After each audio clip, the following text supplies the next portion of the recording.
who wants to take us away? Garby, there we go. I'll start with the injury to Jackson. Obviously, disappointing news. How big of a blow is it to you, and when can you expect him back? Yep, it's certainly a blow. He obviously played very well for us in the last window, doing very well with St. Pauli, who look like they'll stay up, which is great news for him. Personally, he had surgery yesterday, so it will be a bit of a process now coming back, but having been in touch with him, he's very positive, and the operation went very well, and he'll be back, I believe, for some part of maybe pre-season next year, hopefully. So it's a blow, but we have to find a solution. What are your solutions? What are your options to try and replace him? There are solutions, of course. We've got obviously we've got an eye on the A-League players that are playing, but we've got a lot of midfielders playing overseas at the moment, getting regular minutes. So we're monitoring everyone. And there's an opportunity for someone to come in. Does this open the door for the likes of Nectar Triantis or maybe Montebello? Yeah, possibly. We've had Max in. Now we've had Triantis in as well. So we've seen them in camp. They've gone back and continued to play well. So they're an option, but there's always someone else. There's always there are other players that are playing in Europe that haven't had an opportunity with us as yet. But we're trying to see what profile we need in midfield. Do we want someone more similar to Jackson? With the way he gets forward really well and can get into the box late. Or do we want someone as well that can control the game in our build-up? So, we've got to balance all that out and see what the options are. How do you look at it in that way, Tony? Because I'm pretty sure Jackson's been in every starting 11, if not close to, for you. So you've obviously mixed and matched with him in terms of the other midfielder. Yep. But with him not being there, does it almost become like a blank slate in a way in terms of if you pick this player, then they have to match that player? You know what I mean? Yeah, you could look at it that way, but I look at it a little bit differently. We could set up with two midfielders in there that are maybe similar, but we may need to look at a different profile for a different position to get more out of another player getting forward and getting into the box off crosses and off cutbacks. So Jackson does that naturally, but we've got some wingers that do that naturally as well, that get into the box late and like the cutback, arriving late in the box. We've seen our wing backs getting in, so we've just got to balance it out. And you're looking at the opponent as well, trying to see where the best opportunities lie for us against Japan. In which areas of the park? Is it wider? Is it more centrally off crosses? So we'll have to consider all of that before we pick a squad of players that can obviously make a difference in both games. And one player I'm sure is going to be in the mix. Ryan Teague had a fantastic performance against China. Just reflecting on that game and having reviewed the games, as I'm sure you have, did his performance shine even more? And then sort of what have you seen from him since then in the league? Yeah, I think he has a real calm temperament. He doesn't get fazed by anything. I didn't even need to or want to speak to him before the game. He knew he was playing the day before, and he just went out and executed and was confident to get on the ball, which helped us a lot to really silence the crowd in the first half. So him getting on the ball and controlling the tempo played a big part in that performance and result. But it's his first time in with us, and he played. So the way I see it is someone else can come in now and do something that Ryan did. Unexpected call up, gets in, performs, and there's an opportunity for him to continue growing and playing more games for the Socceroos. And but since he's come back, he's been a little bit in and out of the team, obviously with his ankle. So I don't think he's played well since he's come back. When I say well, I think the standard that he showed against China, he hasn't reached that yet, but he has a couple of games and a lack of training. So hopefully he can get a bit of continuity and get those performance levels really high. Do you feel Tony vindicated a little bit, because when you pick a couple of players like Nishan Baluple, there were some people questioning those decisions, but he's scoring goals and playing very well. You must feel good when that happens and it shows that does belong. Yeah, we feel good, yes. Vindicated. I don't think I'll ever feel that or need to feel that as a coach, because I'm sure just you guys sitting here, regardless of who's in, one of you will say he should be in and deserves it, and someone else will say, I believe another player deserved an opportunity ahead of him. So that will not change regardless of who the player is. But I think we as a staff just have to be confident and know why we're bringing the player in and understand the attributes the player has and how much growth he has. And if we do that, then we're always going to be, we will always be calm and confident with the decision we make. And I'm glad that they're performing, because it's not easy. You know, you've got to come in. They're the first 2 starts for Nish. He had to back up after 4 days, which is something he hasn't done before. So it's great that a young player can, show that level of performance twice. And then what's also impressive is that when he went back to his club, he was outstanding. So that's 3 games in a week where he played very well. So our goal is to give players back to the clubs at a better level than they came to us. And so Nish doing that is a credit to him, but it just shows that the players are growing. Papa, the last time we were here doing one of these press briefings, you gave Daniel Arzani a fairly decent kick off the backside. Mm-hmm. Has he shown you what you wanted to see on the back of that? I think recently, I'd say yes. We've seen some of his performances in the last few games where he's probably been the best player in the park for 45 minutes. He's got to try and get that, those minutes longer, which is always a challenge for any player. But for the type of player he is, a creative player, they do have their ups and downs through games, and they can go missing in a match. And then when they're on, they stand out. So it's just trying to get that level of consistency with Daniel. But he's definitely, been a standout for me in recent games over a half of football. And when he's on, you can see he's clearly, arguably one of the best players in the park. So that's a challenge he has, and all the players have that. We shouldn't be shy of the high expectation we have, whether that's Daniel or any other player. Okay, I said something in the press, so it seemed as though Daniel was being singled out, but all the players that we have in camp, they all have an expectation. You mentioned before that you might use some players that we haven't seen before with the Socceroos. Can you give us any hints about who you're monitoring in your and do you let those guys know? No, they're on an extended list, and I think that should be enough for them.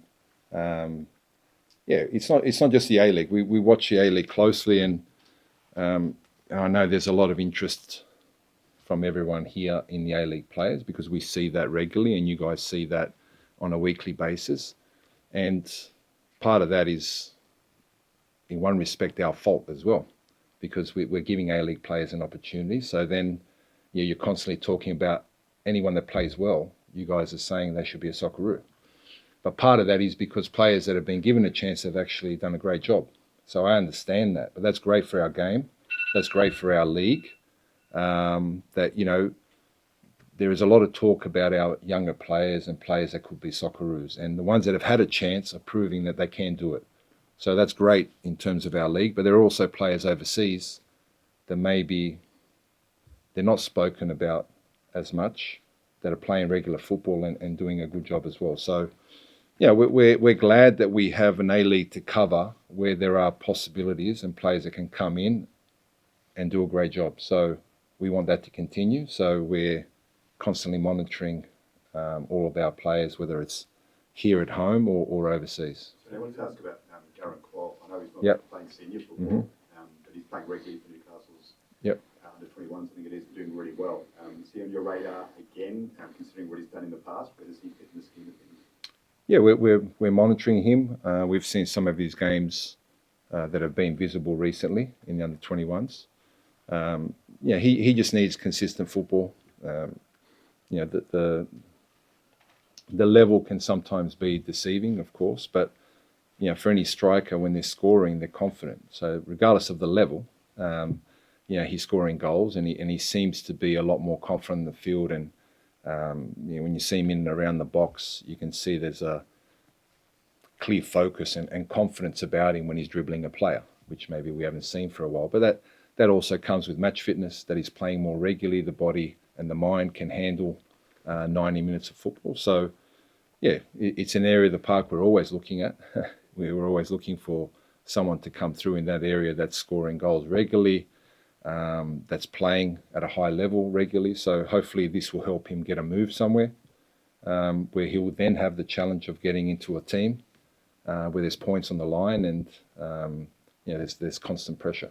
Tony, I think after we were talking about guys who we think could be in, or Yep.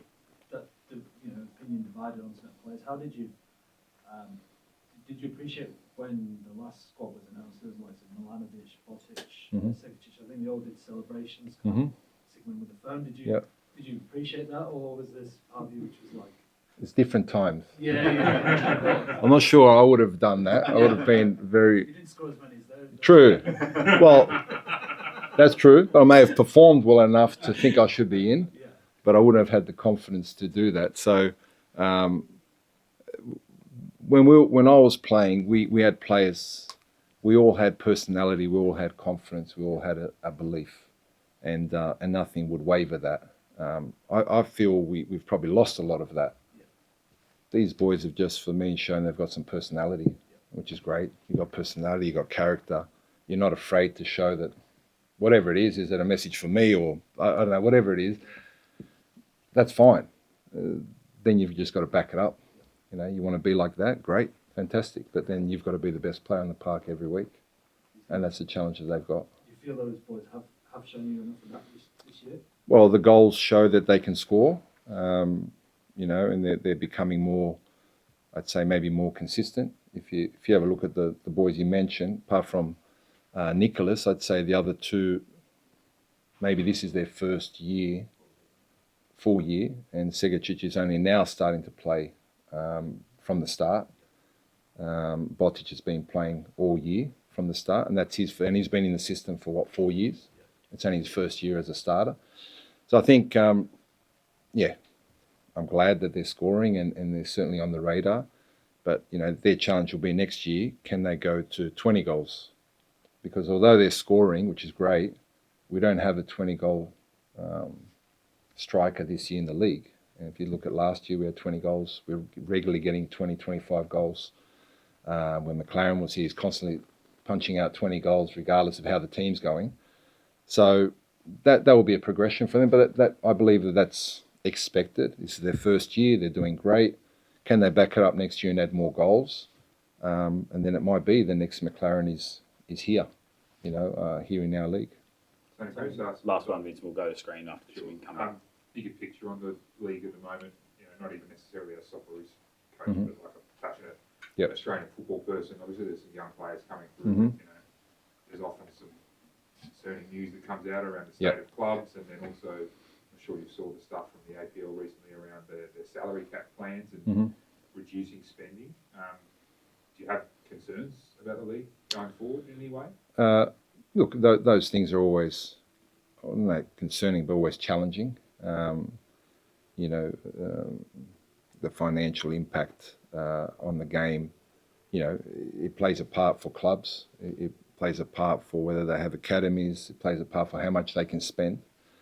What we have seen from the playing side, though, is if you're a good young player in Australia at the moment, you should be really happy. The bosses of the clubs and people that are putting money into the game, they're finding it very hard.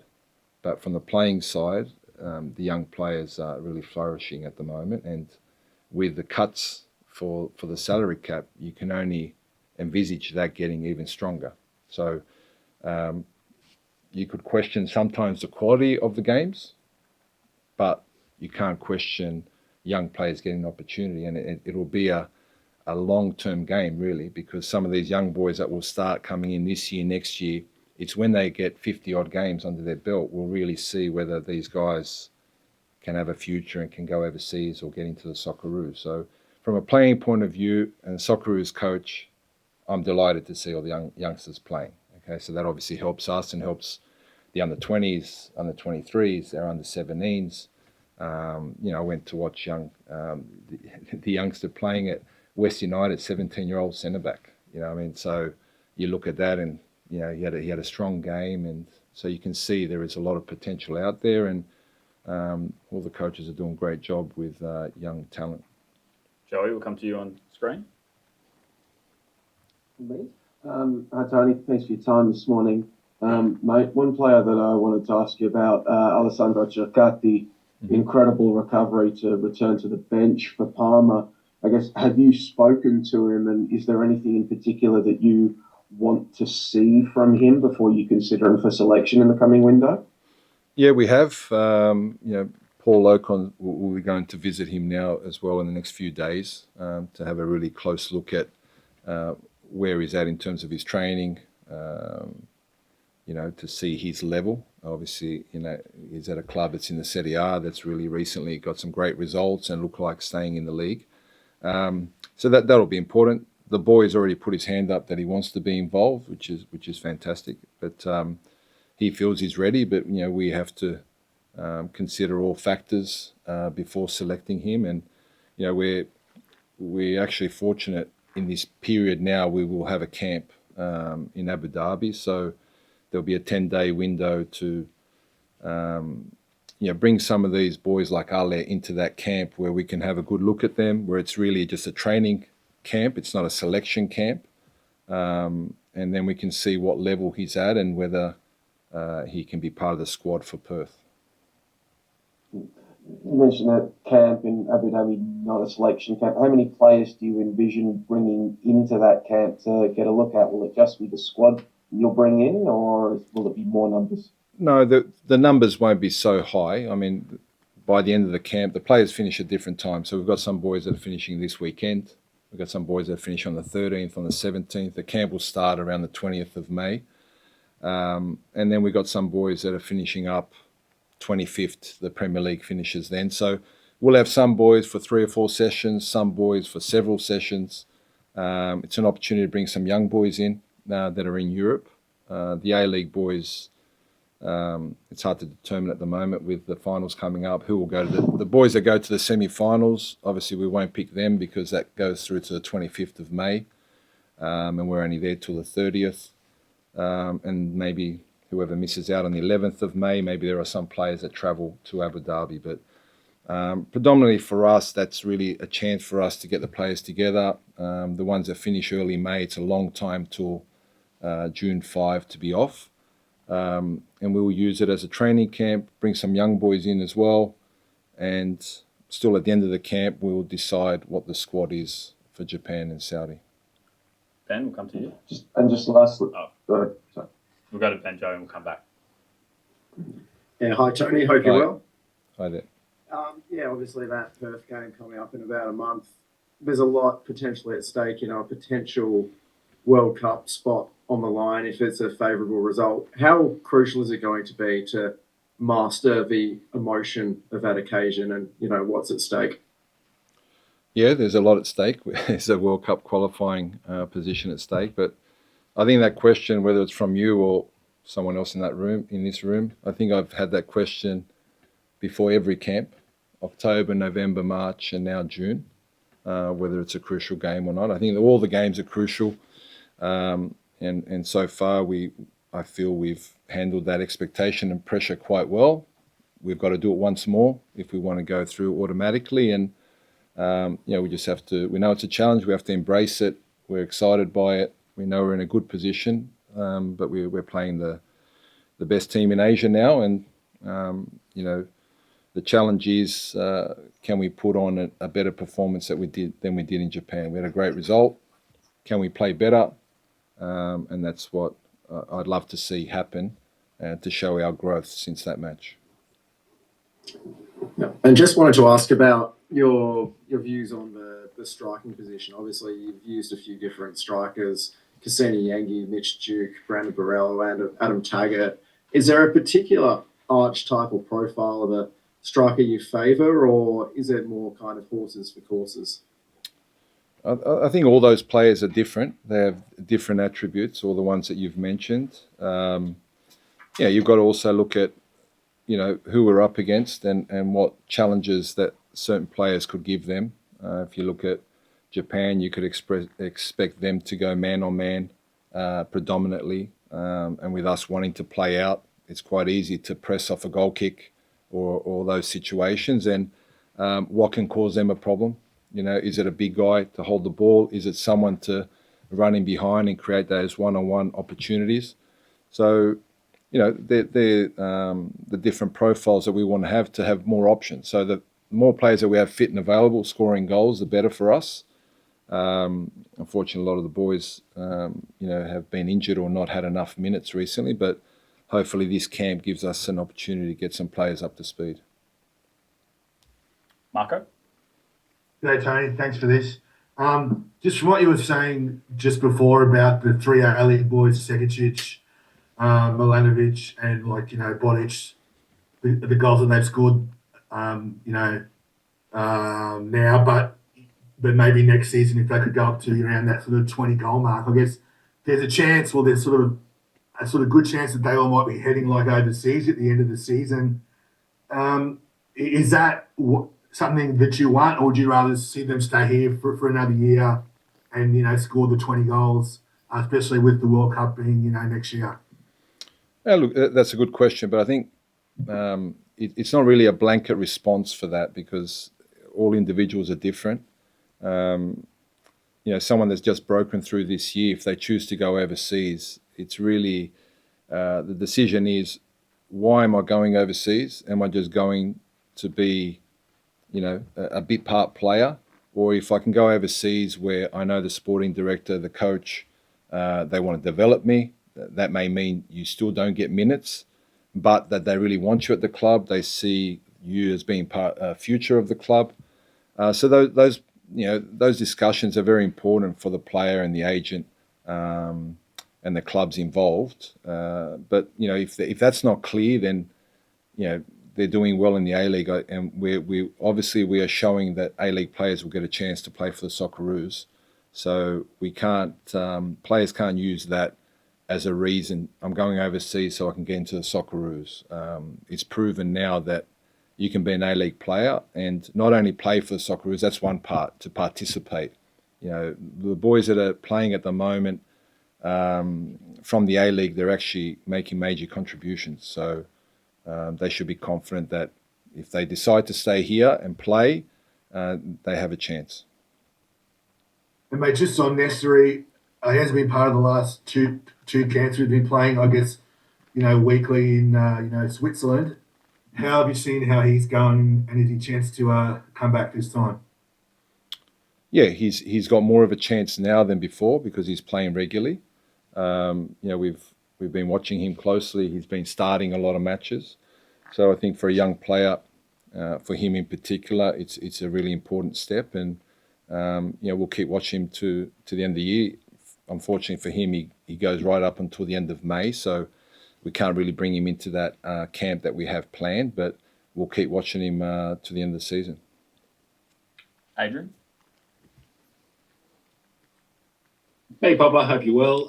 You mentioned Circati before and his injury turnaround, but what about, I just wanted to check in on Riley McGree, Hayden Matthews and Jordy Boss. How are they tracking? I know McGree's had some form of setback, but it's not considered major. But just the other two, obviously, they've been out for a while, but are they any chance of being back for June?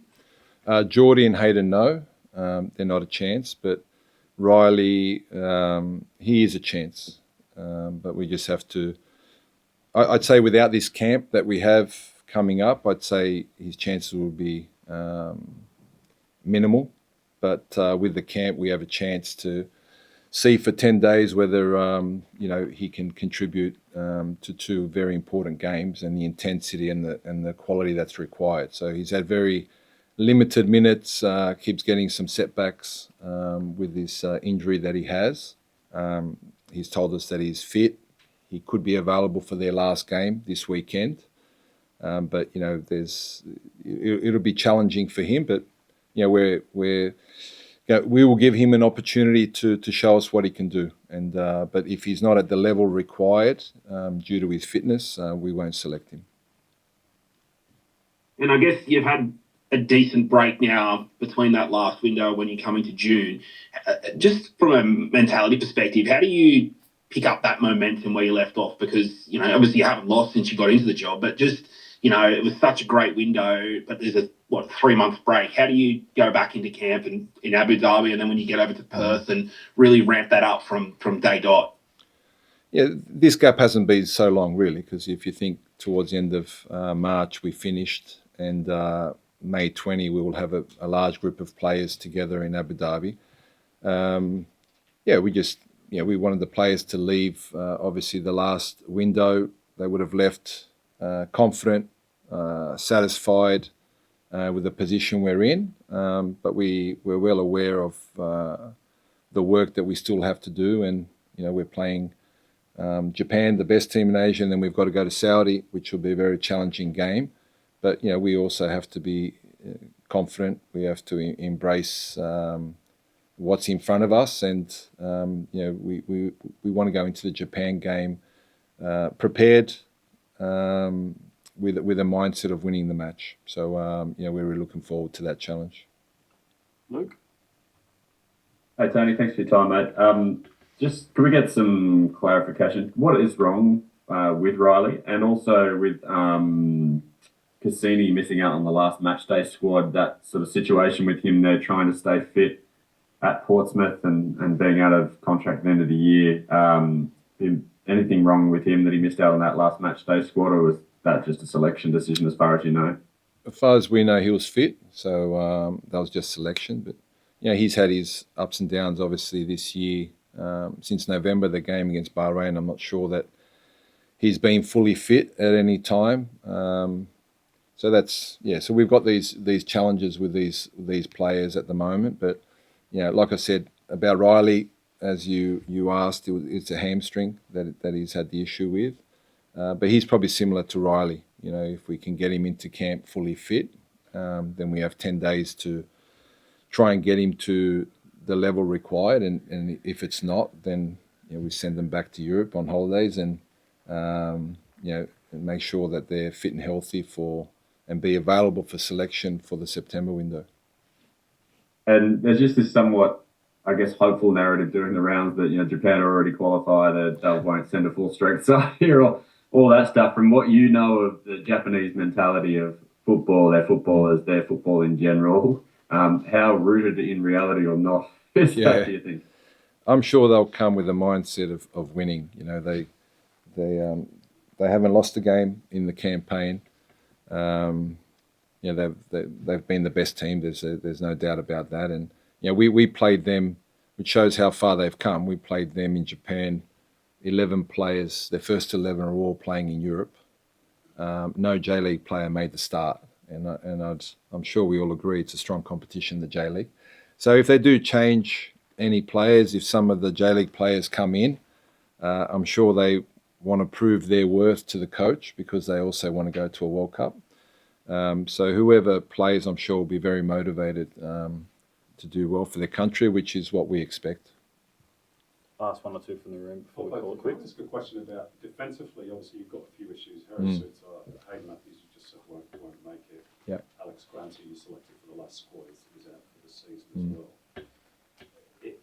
Are you looking at maybe some experience to come in there? And I'm particularly thinking of maybe Bailey Wright. I know he's playing in Singapore. Do you consider that level of competition not good enough for national team selection, even though he's in the Champions League 2 final? Yep. Even under consideration? I think everyone's under consideration. I think once you start putting leagues out of the way and saying, well, that league's not strong enough, I think you cut yourself short of an opportunity of having a player that can do a job, and he certainly has experience. It's the same as saying whether an A-League player has experience at that level. Nishan's got no experience at international level. Ryan Teague didn't have any. So he's certainly on our list. He's definitely on our list. We are short defensively. We've also got 3 players on yellow cards. So we have to have a good balance there, that if someone does get a yellow card in Japan, that we have players that can come in and play over in Saudi. So we're monitoring all of them, and we're hoping that someone can really stand out. And then some of the boys that finish early in Europe, we'll get a chance to look at them in camp in Abu Dhabi, which will be great for us to really see the level of some of these boys that haven't been with us. And 10 days actually gives us a chance to really bring them into what we're trying to build and what we're trying to do. So hopefully someone can really shine in that period and be selected for the squad. When you talked about the performance in Japan, the 1-1 draw, 2 own goals, and that Japan are one of the best teams, or the best team in Asia, what do you want to see from the Socceroos in this match in terms of the principles and a different type of performance? I mean, it depends on what Japan do, obviously, in the game, but in terms of the progress, in terms of what you want to see from the Socceroos, what's the ideal Socceroos in Perth? The ideal is that we're better with the ball. I thought defensively, in all the games, I'd say that was our best performance defensively as a team. And when you look at how many goals Japan's been scoring, we really limited them to the odd half chance. We didn't create anything, so we struggled in that part. We had some glimpses of playing out under their full press. It's just that whenever we got to that front third, we found it very difficult. So if we can improve that area, then I'm sure we can beat Japan. If you don't improve that area, then it's difficult. But we have to remain resolute defensively. But we want to show our improvement with the ball and that we're confident and brave to receive under pressure, because you will receive under pressure. You won't have time on the ball. So, we believe that the players have improved in that area. Teams continue to press us. Like I said, if you set up short on a goal kick, regardless of who the opponent is, it's not difficult to say I'm pressing, because you just line up and you try and stop the ball going short, and you can go man on man off that. And we're seeing that everyone's trying to do that, but a lot of our opportunities and goals have come from breaking the press, but we just want to get better at it. And against Japan and Saudi, you will have to play under pressure. So we want players with that personality, with that quality, who are match hardened and resolute, that can actually deal with that pressure constantly and not lose confidence if you lose a ball under pressure, but know that if we can break it, that we're good enough to score a goal. So if we can see that, then I'm sure we'll all acknowledge that the improvement is clear. The question I have is just a quick factual one. Do you know when you plan to announce the squad? Give a date? It'll be the end of May, close to the end of May. The question is just about Alex Robertson. He obviously played really well for the Socceroos in that game. I think under Arzani, the friendly here. It's just been a little bit confusing in terms of where he actually sits. I think you might have mentioned somewhere along the way that he was ineligible at some point. I'm not sure if he has ruled himself in or out, but can you sort of understand a little bit about, is he available on your No, list? he's not available. He's not Why available. is that? He's ineligible. He hasn't made himself available, so that's why he's ineligible. Is that because he said he doesn't wish to be selected? Or? I don't know exactly what he has said. He's made himself unavailable at the moment. So he's ineligible for us. If he was eligible in terms of all the paperwork and everything that's been done, then I could say I didn't select him if he wasn't in the squad. At the moment, it's not even a selection issue. It's he's ineligible to be selected. So he's not on the list because we can't select him. So unless that changes, then he doesn't become a player that could potentially be on our monitoring list. He doesn't become a player that we can select. So that hasn't changed. So that's been the same since I came in. Since I came in October, that was the situation then, and still the same now. So is that, Tony, can I just follow on into that? So is FA waiting for you? I don't know. I don't know what the process is now, what has to happen exactly. But when I came in October, he was ineligible. He still is not on my list because I can't select him. So what's happened before that, how it got to that point, and why he's not on the list, that's That's a different discussion. It's a different situation.